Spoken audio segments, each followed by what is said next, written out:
بسم الله الرحمن الرحيم الحمد لله رب العالمين الرحمن الرحيم إلهي بمهد اسكاله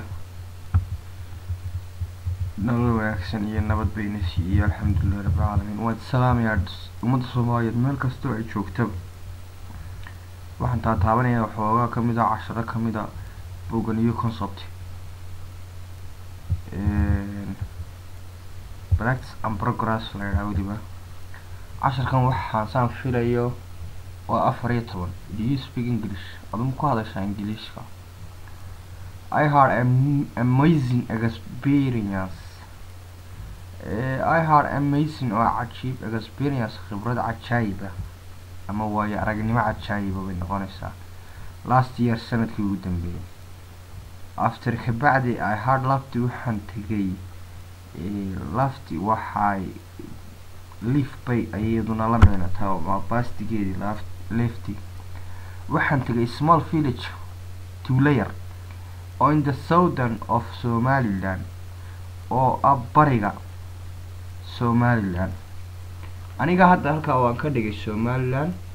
laakiin waa xabu bushiga of the France bushiga laakiin ana Somaliland ka dhigay I drove by ka timiyaduna I drove waxaan ka xigay on the next town waxaan dirawal u noqday ama gaari u kaxeybay noqonaysaa in the next town magaalada ku xigta amaano magaalada xigta on the young man nearby wifed igan hadiyay to me aniga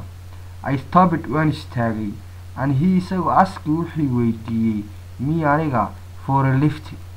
inaan macnaheedu gaariga lift inagu weyn caadeysanay gawaarida markay meelaha istaajinayna dadku waxa ku naawala lift isiisi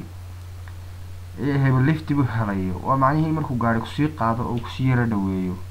as soon as si dhaqsa ama durbadiiba he had get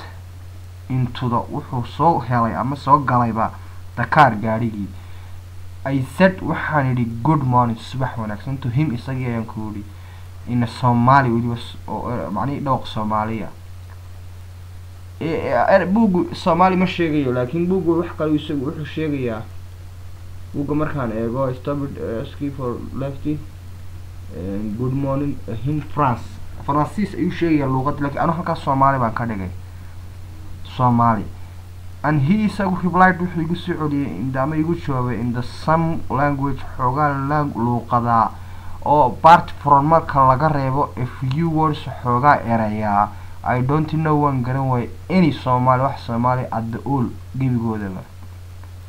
at the all neither of speak hadalkiisa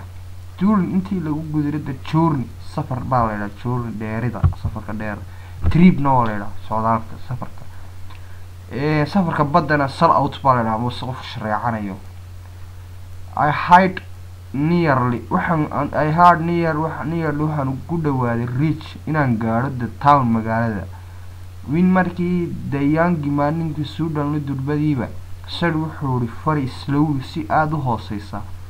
so you speak English adigu ma ku hadashaa English as I zoom si dhaqsaa learning waxaan bartay ama gartay he isagu was English inuu English yahay himself naftirkiisu